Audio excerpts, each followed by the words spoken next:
Promotion-chasing Birmingham City head to Queen's Park Rangers in this edition of the big match from April 1980. The Blues' second division rivals Chelsea take on Leicester.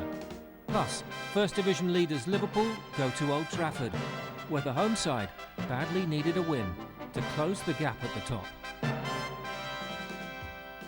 Welcome again to the big match, and today it's a programme that goes straight to the top of the table battles in the first and second divisions, where we feature the action and the atmosphere as Queen's Park Rangers face Birmingham City at the top of the second division. Curry playing it wide for Gillard. Is he going to pop one from a long way out?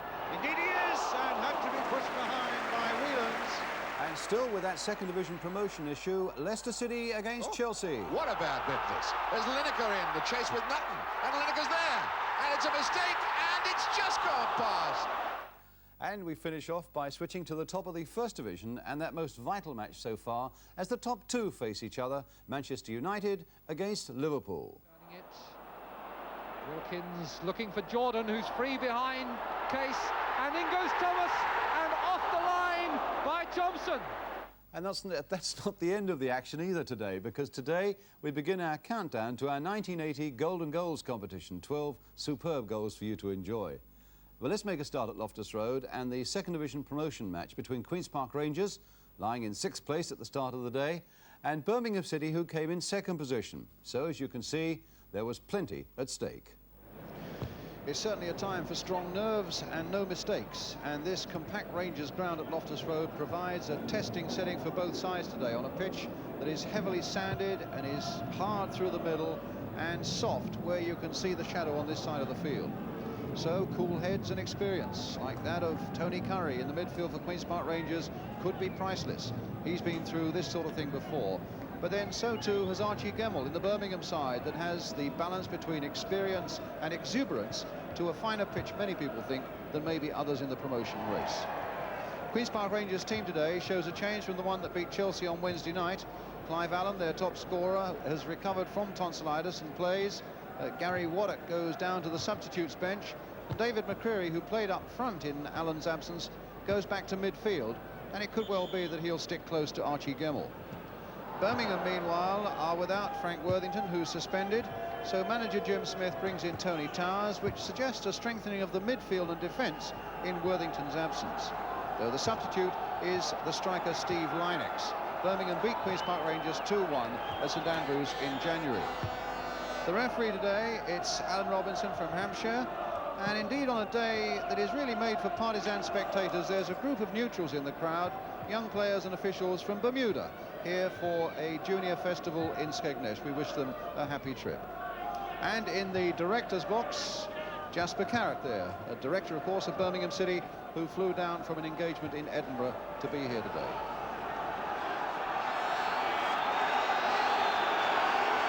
So away we go then. It's Birmingham City in a change strip of yellow, attacking the goal to our left. Rangers in their familiar blue and white hoops.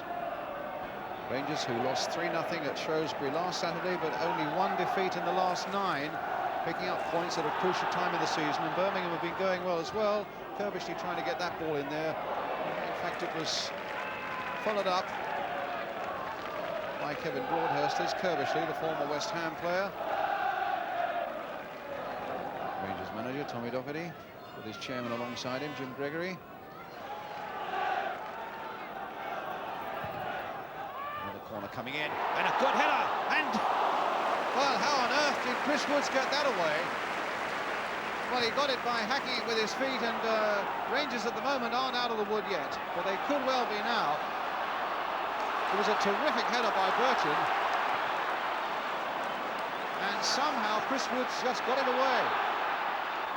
Gemmell turning it inside nicely there for Kerbishley. And if he can just find Gemmell with this one, Roeder's right there with him. That's a free kick for Birmingham. A foul by Roeder on Gemmell. And there's no question that they are pushing Gemmell that much further forward now.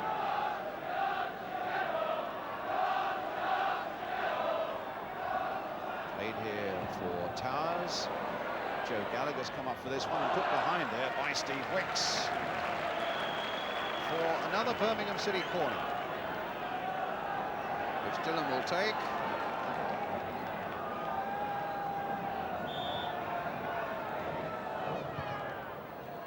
Good deep one there, but even Birchin couldn't get up to that one.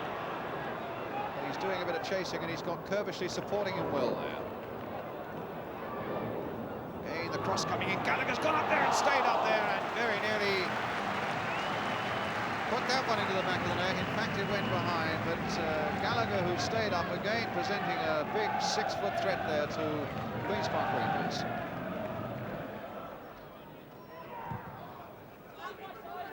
McCreary, Goddard.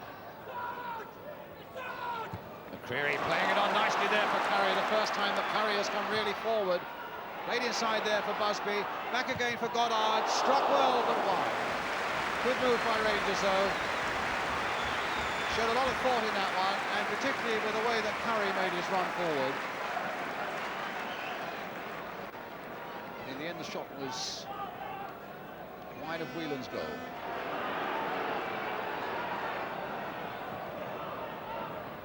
Curry. Another throw, quickly taken. Gillard. Played out again for Steve Bow. The cross coming in towards Goddard, played back there towards McCreary. And suddenly from that little situation over on the far touchline, Rangers opened up a real possibility. Until David McCreary turned it over the crossbar.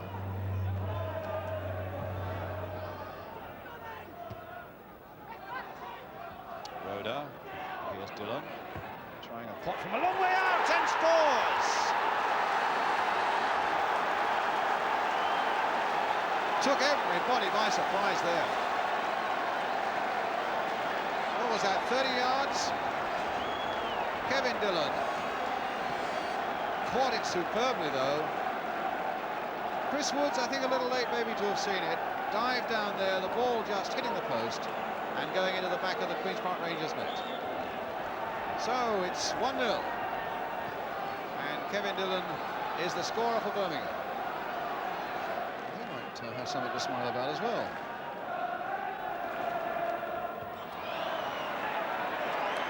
A free kick to Rangers.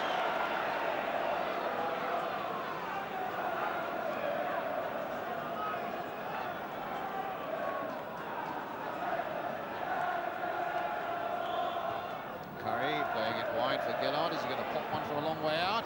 Indeed he is, and had to be pushed behind by Whelans. Well, you would think it's an afternoon for long-range shots as opposed to intricate football on a difficult pitch. And Dillon's already shown that that can pay off, and that shot from Gillard was really spectacular, as indeed was the save by Whelans. So a corner for Rangers, played towards the near post. And the backward header that time by Gillard, saved there right on the line.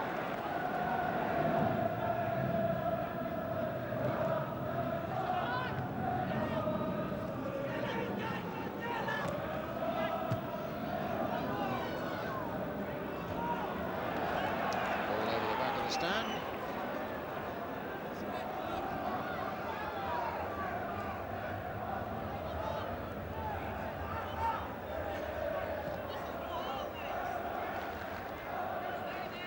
So Mark Dennis will take the throw.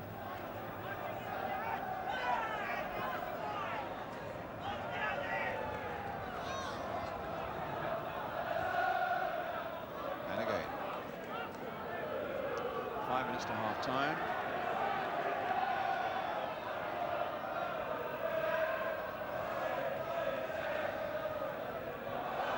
And a corner given.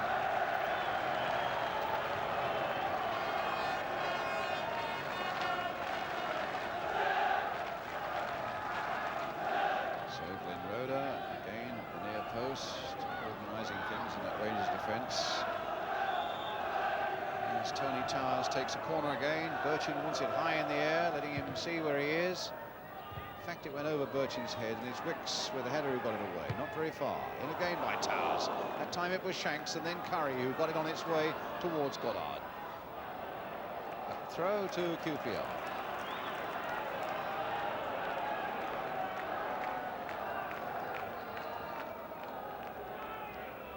Goddard played back for Gillard.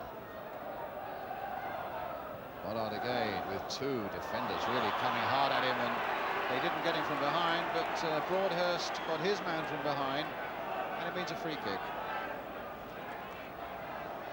Tony Curry, the injured party.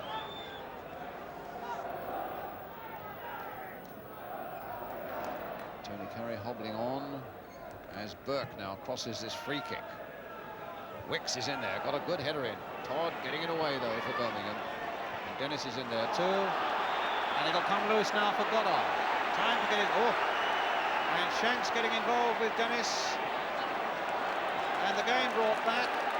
And Dennis getting involved. And still getting involved. And a yellow card there being flung around.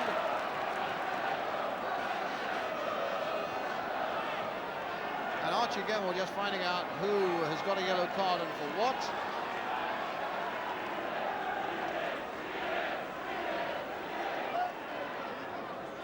And I think David McCreary and Don Shanks are being called. Well, I didn't see where that started, I confess, because I was, like a lot of people, I suppose, watching the ball, which is what we're here to do. But Goddard didn't have a chance to cross it. Cameron saw it, and so did you. And the yellow card went up, and Tony Curry now flings that free kick in towards Steve Wicks, and McCreary, I thought for a moment, might just get to that one. Shanks off Dillon for the corner.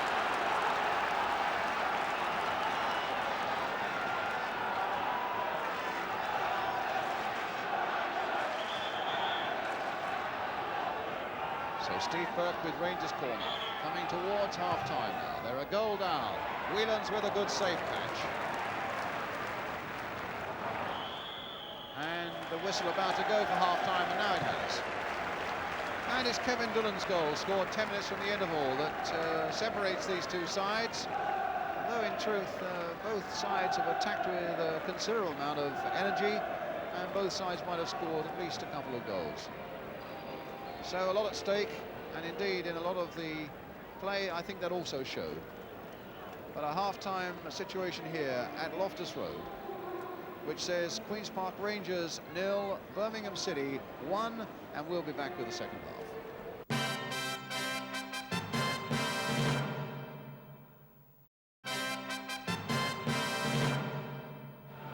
Welcome back to Loftus Road, where Queen's Park Rangers are trailing by a goal to 0. He was saying to me before the game that they've drawn their last 3 home games, that he wasn't too disturbed about that, because at this stage of the season you do just have to keep on picking up a point or two. Well, you won't be too happy with the fact that they've, at the moment, have dropped behind against promotion candidates Birmingham City, although Goddard is right in there. They definitely want to win out of this one. After today, Rangers with 2 at home and 3 away to come.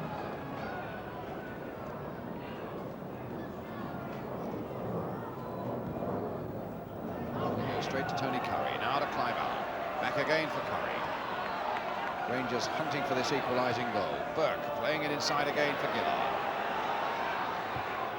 And letting one fly, and Gillard's got a good poke at goal, but it's about 5 or 6 yards wide. Goddard's header, McCreary's little pass, Goddard.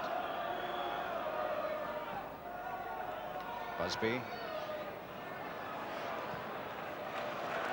Now Gillard. They're really battling Birmingham, but there's Gillard with his cross coming in, and Curry there, hooking it. They're giving Rangers so little time when they're in possession. They're really fighting as a unit, Birmingham, but Gillard got the better of his man there, and Curry acrobatic with that hook, but it was too high. Roda. Playing it again here for Wicks. And it'll probably go safely back to Chris Woods.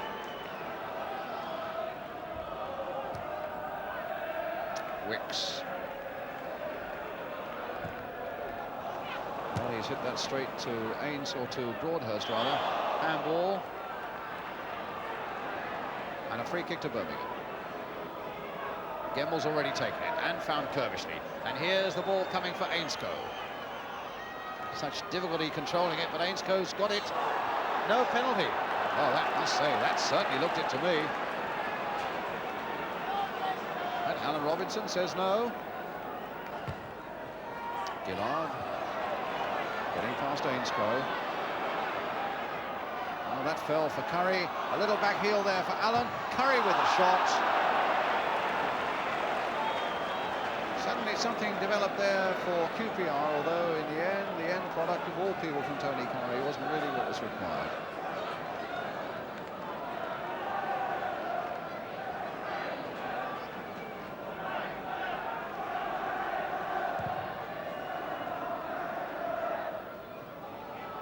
Gemmell.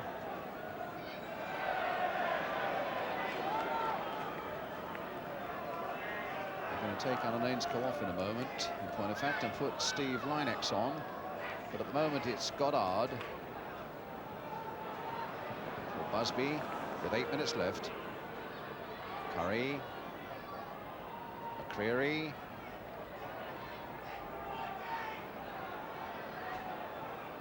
Oh, a little back heel there. Will it let Curry in now? And Busby across the face of that goal. Well, there was a back heel by Curry that let Stevie Burke in for a goal at Chelsea the other night, and the back heel there very nearly gave Curry something.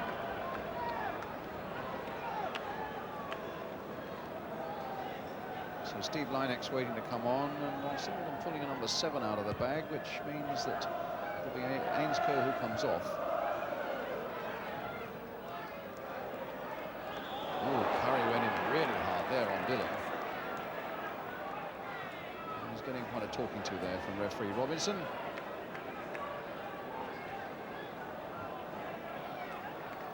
Well, he's had to take a fair bit of stick himself this afternoon as Curry, and I suppose at that moment his discipline snapped. Ainscough's going off then. And the striker Steve Lynex coming on.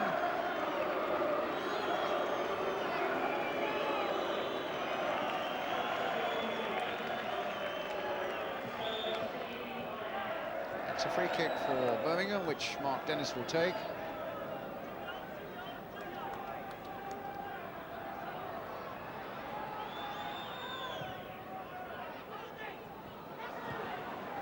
Overhead by Kerbishley, and Birchin's header quite comfortably falling for Woods. I wonder if they're discussing what to do about the substitute who's sitting alongside them, young 17-year-old Harry Waddock on the left, the little red-haired Irish boy. Busby. Curry trying to come in there, and Dennis backing it away into the crowd. Tony Curry with the throw for Rangers. Time really running out for them now. Shanks. Busby's header. And Whelan's just forced to tip that one away. That might just have dropped under the crossbar. And so a chance for Rangers to put more pressure on Birmingham, although they really look like cracking of Birmingham in this second half, in spite of everything that's been thrown at them. Burke again with the corner. And Birmingham a matter of 3 minutes or so away from a really important victory. But here's Burke with that corner. Wicks is up there again. Gillard trying to thunder one in there. Wicks may get a chance of a shot, but it's wide.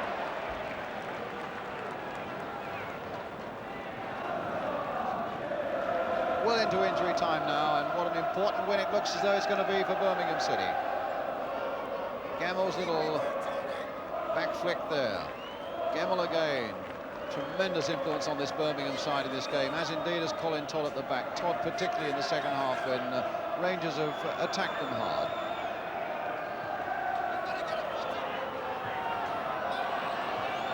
But here come Rangers with one last fling. Allen trying to get Burke on his way. Now, can Burke make it 1-1 right at the end? He can! An amazing finish! 1-1. Well, who would have bet on that? A goal, says the scoreboard, and Rangers have picked something out of nothing. When it really seemed all up with them way into injury time. The ball put through Clive Allen, and Burke was on it superbly, and how well he kept his head. Whelans came out, and it was under Whelan's body into the back of the Birmingham net. Queen's Park Rangers 1, Birmingham City 1. Stevie Burke, who scored at Chelsea the other night, gets a really important goal for Queen's Park Rangers now. That's how near the end it is, 92, with time added on. When you're battling away for promotion, you've got to pick up something from every game. And at the very last, Rangers have picked up that point with that goal by Stevie Burke. Jim Smith goes in, very disappointed. A handshake there between the two managers. You just about saw that. It looked as though Birmingham were cast iron certainty for 2 points. They played so well, they denied Rangers so much. Kevin Dillon had scored for them 10 minutes before half-time, and then right at the finish, Stevie Burke gets that equaliser. And a final score then here at Loftus Road that is still bubbling with life. Queen's Park Rangers 1, Birmingham City 1. And indeed, what an amazing finish it was. And certainly until Steve Burke struck, I could see no way that Queen's Park Rangers would get anything out of that game at all. And indeed, neither could their manager, Tommy Docherty. Well, the thing is, I thought their best spell was the first 10 minutes, where they came with a very defensive setup and they attacked, pushed Gemmell up front alongside Bircham, and they caused a few problems. Could have scored 2 in the first 15 minutes. After that, they never looked at scoring, and neither did we. I mean, we lost a terrible goal. Chris Woods was fast asleep for the shot from 35 yards, which, you know, outside of that, you know, you could have put an overcoat in Chris Woods, you had nothing to do. But in saying that, we took the game to them all the time without ever looking at scoring. Yes. Why do you think that was? Was that you got no penetration, or that they were defending particularly well? No, I don't think so. I think it was due to the fact that we neglected Stevie Burke a lot, and I think Clive Allen, who's a very good goal scorer, has got to realise that it's a team game. He's got to pass at times to other people in better positions, which he doesn't do a lot, but he's got 26 goals, which is fantastic. And the first time he just knocked a great ball and a wonderful pass into Burke's way in what, 92nd, 3rd minute, he scores. And but as you say, and I agree with you, you know, we never really looked like scoring at all. So, Tommy Docherty, blunt where he had to be so far as the performance of some of his players were concerned.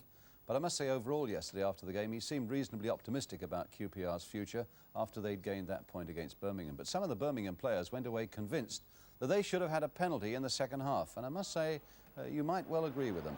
Alan Ainscough here on the ball, and as the Rangers defender comes in there, appears to be a contact. And I'm bound to say there does seem to appear to be a case. But watching it all from the director's box, as you've already seen, was our old friend Jasper Carrott, now a Birmingham City director, after being a fan at the club for some 25 years. That late Rangers equaliser must have been a bit of a blow. I was just, you know, debating like what it would be like top of the league, a couple of points clear, you know, thinking about the champagne the chairman's going to crack.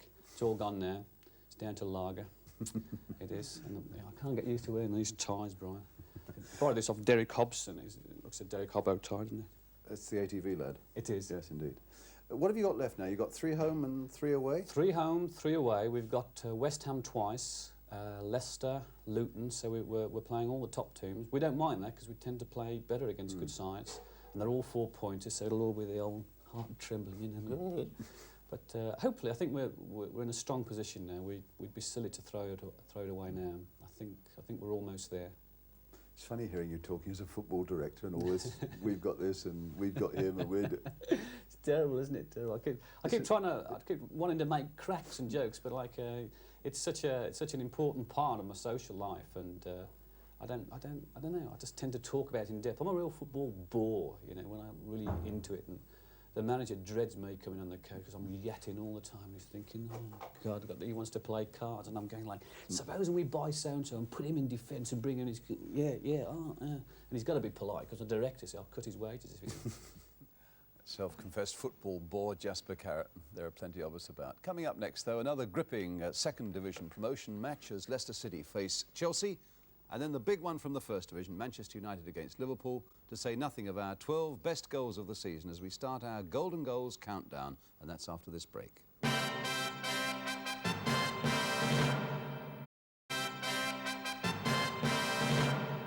Welcome back, and we continue with our theme of Second Division promotion games by moving off now to the Midlands for Leicester City against Chelsea. Leicester came to this match in 4th place. Chelsea, though, arrived as leaders, but with a midweek defeat at home against Queen's Park Rangers to be put right. The pictures come from ATV. The commentator at Filbert Street is Hugh Johns. Chelsea are in the light shirts. And here's Fillery, May, the man who's come out to go with him. Not a bad ball across to Chivers. Big striding lad this, he might drive one. He did, and it was a beaut. That's a fair way to open up a match when you're playing away from home. Give the home goalkeeper something to worry about. Chivers on a tremendous run here. He really gave that some hammer too. Wallington over the bar. Bobby Smith then with the free kick. Looking for Young. Oof. There's Goodwin. Young tries it. Oh, unlucky. How desperately unlucky can you be? Alan Young appeals for the goal. Clearly it did not go over the line. But Peter Baroda, well, he really had a bit of luck then. The way Young, in an almost impossible situation, tries the shot. Against the bar, down, no goal, despite the applause of the crowd. Oh, what a bad bit this. There's Lineker in, the chase with Nutton, and Lineker's there. And it's a mistake, and it's just gone past. Oh, good gracious me. Well, that was a goal that Chelsea played a very serious part in constructing, or a goal attempt. Well, we can see the end of it here anyway. Lineker forced his way in, beats Baroda, the ball comes off Baroda, just wide of the post. Young the touch on, an important clearance. Viljoen caught in possession and lost it. Kelly, O'Neill. Kelly went on running and he ran to some good purpose. Young, Smith. Eddie Kelly deserved to have seen something happen from that for a fine, intelligent run. He went into the corner after this pass, lifted it back beautifully. I thought Young was going to get a touch. He couldn't. Smith tried it, and Baroda scrambles to his right to make the save. There's Bobby Smith taking this one left-footed, looking for the curl. May got there. Oh, yes, off the line by Rope. And the ball wasn't over the line. Goes on to Young. Still Young. Goodwin. Kelly. Edmonds. Corner kick. We can go back and now see exactly how close Leicester came to scoring this goal. Off the line by Rofe, and he was inside the posts, but it wasn't over the line. Now, is he going to drive one, or has something been worked out? It's a drive. It's a beaut. Got a lot of twist and bend on that. Baroda, I think, made a bit of a meal of it, but it was a very good shot.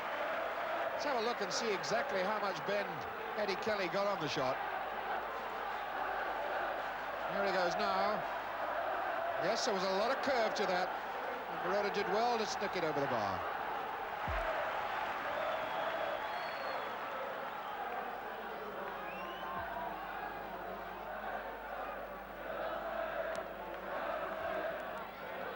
This corner then for Leicester. Edmonds. Baroda, May gets in there, and it looked to me as though Baroda was nudged out of the way. He's standing there thunderstruck, but Larry May has got the goal. Edmonds the corner, the 13th corner for Leicester in the game, illustrating the pressure they put on. Here it is, Edmonds knocks it over, and Larry May comes in on the blind side and buries that ball viciously. The only goal of the game. But was Peter Baroda in the Chelsea goal impeded when that corner was taken? A lot of people say that goalkeepers get too much protection from referees and that they blow as soon as there's any bodily contact at all. Well, there is a contact there between Young and Baroda, and by the law of averages, well, it went against Chelsea there, and that could be a costly defeat. Indeed, that is the second successive defeat for Chelsea, and they lose their place at the top of the second division now to Birmingham City. Luton had a home win over Watford yesterday. They're in third place. Leicester we've already seen. Sunderland, they beat Newcastle. Queen's Park Rangers we know about. And they're amongst the contenders still West Ham after their 2-0 victory at home against Orient. You can't help thinking, though, that it's really not going to be decided until well into May. But as we change the subject now, we come to something that certainly will be decided without any doubt at all by the end of this month, the Golden Goals competition of 1980. Next week, in fact, it starts in earnest, when we shall list the final 6, tell you about the prize that you can win, and indeed invite you then to send in your votes. Today there's nothing more for you to do than to sit back and enjoy with us the 12 best goals that we've shown on the big match this season. And because of the ITV dispute, we missed the first 11 weeks of the season. That didn't help. But the first week we were back on the air, at the end of October, Glenn Hoddle of Tottenham provided the perfect welcome back with this goal against Nottingham Forest. Alexic.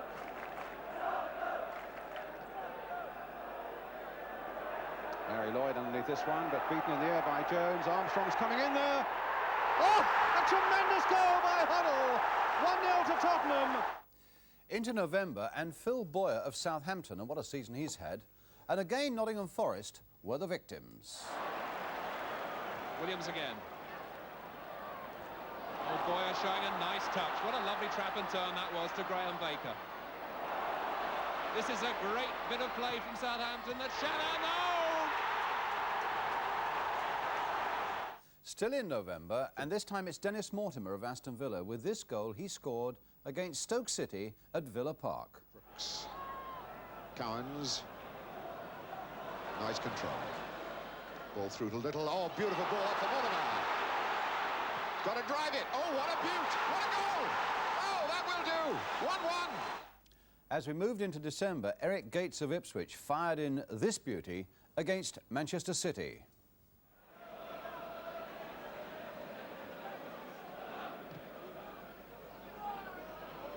Manor up nicely. Here's Gates again against Booth. Oh, a brilliant shot. A beauty from Gates. Still in December, and Kenny Dalglish of Liverpool provided one of his specials in the defeat of Crystal Palace. Case to take the corner. Header was by Johnson. Clearance by Francis.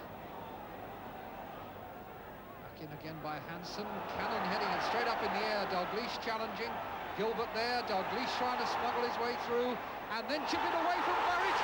What an astonishing goal by Kenny Dalglish. And on the same day, Tommy Cassidy of Newcastle United hit the ball a little more firmly in helping to beat Queen's Park Rangers. This is Rafferty, but that's straight to Shanks, and Rafferty's had another go at it, and Connolly's in there. Connolly against Wicks. Cassidy. Oh, that's a superb goal from Tommy Cassidy. Oh, what a cracker.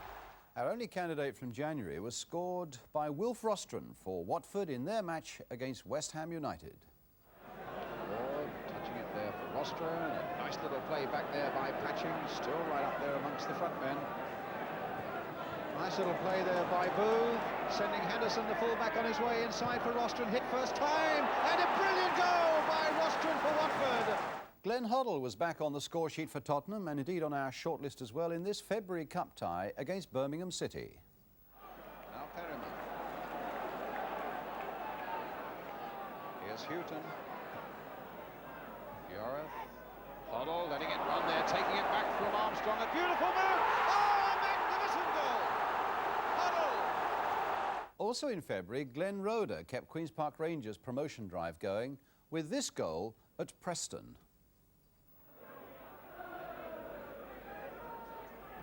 Wicks had arrived late, but that was just a decoy run. Ball anyway headed away by Blackley. Now it's Houston, stopped. Hazel, Roeder. What a beauty! And talking of promotion drives, Clive Walker could hardly have scored a more vital goal for Chelsea than the one that gave victory over Cardiff on the first day of March. Bronson. Langley, bit of space here for him. And now Walker. This could be the moment. And Walker has scored!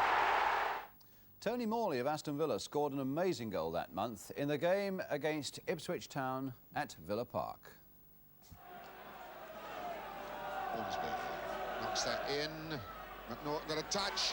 Bullivant back to Cowans. And a shot, a great goal. Oh, what a goal from Morley. Out of nothing. Tony Morley, the equaliser. 1-1. And the last of our 12 from Mickey Thomas of Manchester United in last week's game against Crystal Palace at Selhurst Park. Nicol.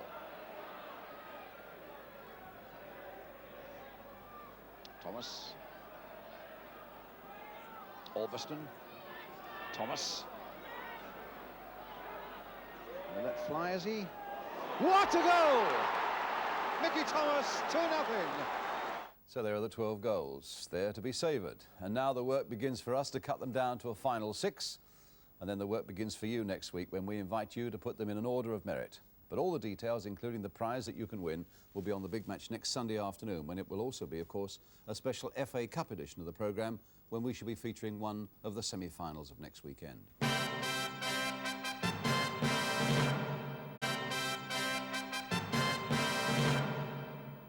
Well, at Old Trafford yesterday, it was, to all intents and purposes, a cup semi-final atmosphere there, as Manchester United, lying second, met the leaders Liverpool, knowing that they had to win to cut Liverpool's lead down to catchable proportions.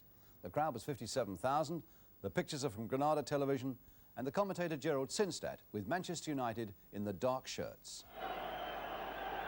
Once again, Phil Thompson marches up to the near post goal line. Dalglish with the corner.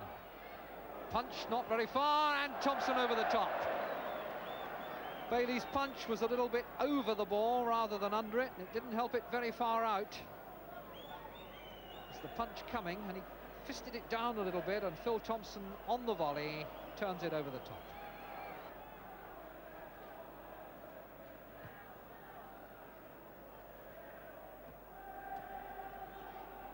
Johnson turning it.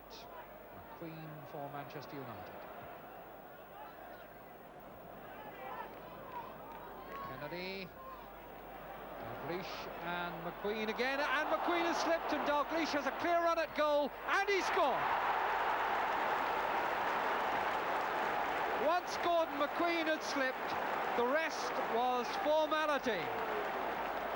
Kenny Dalglish gets his 20th goal of the season to put Liverpool in front. McQueen left on the seat of his pants, Dalglish squeezing it in by the near post. It's 1-0 to Liverpool, and we've been playing almost 15 minutes.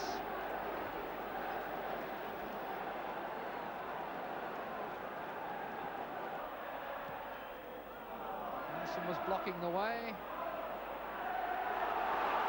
Buchan has won it. There's no offside flag, but there were one or two forwards on their heels afraid of offside, and that was enough. The goal scorer, Kenny Dalglish.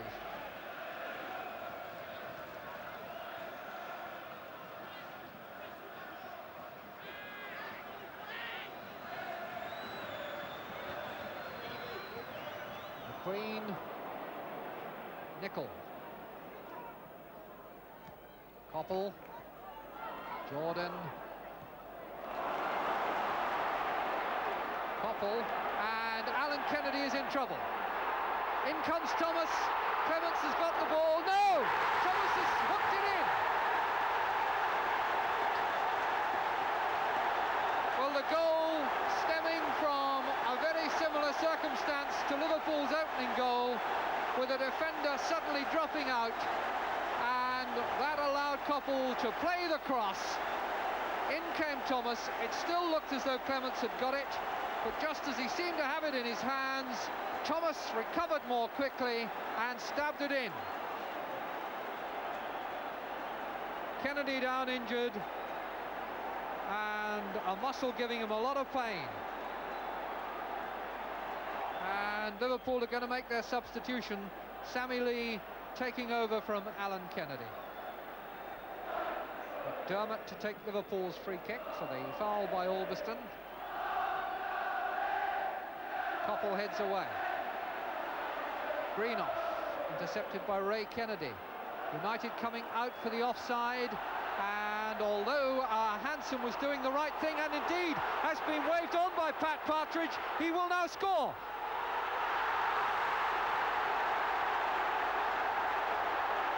Well, it wouldn't have mattered that, because the linesman had flagged Dalglish offside.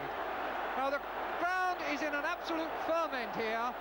There were about 6 Liverpool players in an offside position when Hansen played the ball forward. I think that he was waved on by Mr. Partridge, but this is where the offside was. Dalglish flagged offside. In any case, he put the ball outside the post. Ray Kennedy, Johnson chasing, but Bailey had to head. It was the only option he had. If he'd stayed in his area, Johnson would have beaten him to the ball. And now Lee wins it from McQueen, and Johnson plays it very tamely wide. Johnson has found himself in a couple of very good positions and has wasted both of them. McQueen dallies here. Lee steals the ball from him, and Johnson here seemed almost to have too much time to think. Tried a chip and couldn't do it. Koppel. Enough turning it. Wilkins looking for Jordan, who's free behind Case, and in goes Thomas, and off the line by Thompson. Thompson saved it with inches to spare,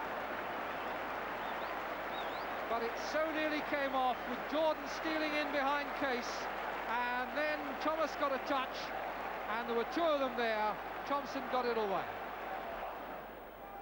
Off goes McQueen. He loves to run with the ball. Thomas crossing well, Jordan coming in, and Hansen won a very good header there. McQueen back in, and then it was out by Neil. Wilkins to Nicol, blocked by Kennedy. But there was a very good header in a very difficult situation there by Phil Hansen, which I think has left him holding the back of his head and Jordan holding his right eye. But Alan Hansen very much the hero there. Very difficult ball for him, and Jordan the sufferer.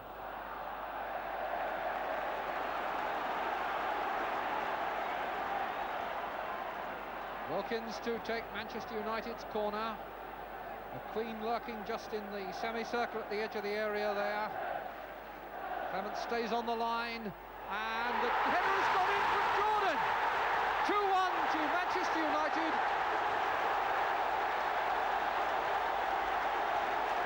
And Joe Jordan raises his arms to take the acclaim. And it was turned on, in fact, by Greenough, who got the deflection. Jimmy Greenough, the Roy of the Rovers goal that he talked about before the game.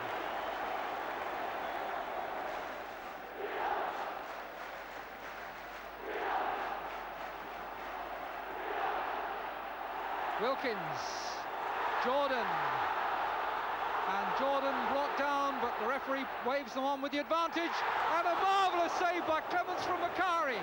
That was goalkeeping of international class, all right. Macari had got in well, and it seemed a goal all over. Ball turned across here, hard, and down went Clements with a left hand from Macari. Wilkins was looking for what would have been a devastating ball through there to Jordan, but it's Dalglish instead to Johnson. And Johnson going in with Orbiston leaning on him, and that's cleared off the line, and Dalglish's shot is blocked by McQueen. Buchan it was who got the ball off the line, and it looked there as though Liverpool were in for the equaliser. Still they apply the pressure.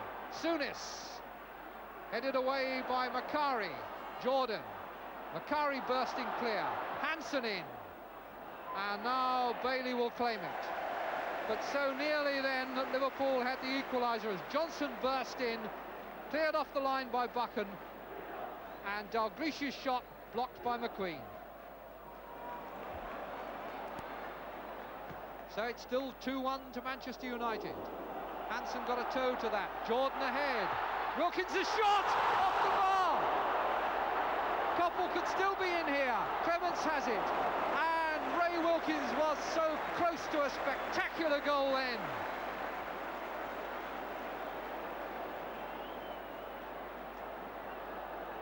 So now it's Kennedy. Escapes at each end, and the game gets more and more exciting. And Dalglish now, blocked by Thomas. Thomas still with him, and it'll be a corner. Meanwhile, we can see the shot from Wilkins that beat Clements, but was kept out by the crossbar. Hawkins and Macari beginning to form the wall. Thomas coming to join them, and Greenoff.